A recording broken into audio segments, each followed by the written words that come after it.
இந்த படத்தில் பார்த்தீங்கன்னா 60களில் எப்படி இருந்தாங்க ஒரு குடும்பம், ஒரு அண்ணன் தம்பி, ஒரு பொண்ணு, அப்புறமா வந்து அதெல்லாம் வந்து எனக்கு ரொம்ப பிடிச்சிருந்தது. ஸோ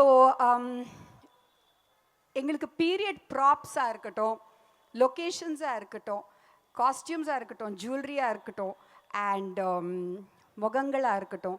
ஆக்சுவலி நீங்கள் பார்த்தீங்கன்னா பின்னாடி நிற்கிற ஜூனியர் ஆர்டிஸ்ட் எல்லாருமே கூட அவங்க ஃபேஸ் வந்து ஒரு மாதிரி அந்த பீரியடுக்கு ஏற்ற முகமாக இருக்கும். அப்படி தான் செலக்ட் பண்ணியிருக்கோம். We tried our best, but the best part of it is I got to live 60s. அந்த 60களில் போய் நான் வாழ்ந்துட்டு வந்திருக்கேன். பராசக்தி எனக்கு நிறையவே கொடுத்துச்சு.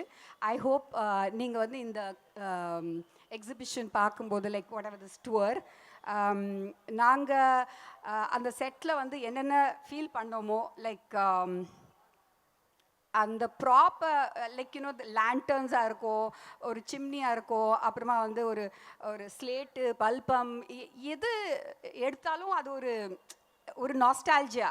இதெல்லாம் வந்து நம்ம டைமில் இல்லாத ஒரு விஷயங்களாக இருந்துச்சு. அதெல்லாம் பார்க்கும்போது எனக்கு அங்கேயே போயிட்ட மாதிரி இருந்துச்சு, எங்கள் தாத்தா பாட்டி அம்மா அப்பா. ஸோ அதே அனுபவம் உங்களுக்கு கிடைக்கும்னு நான் நம்புகிறேன். Thank you so much. Thank you for being here. Thank you.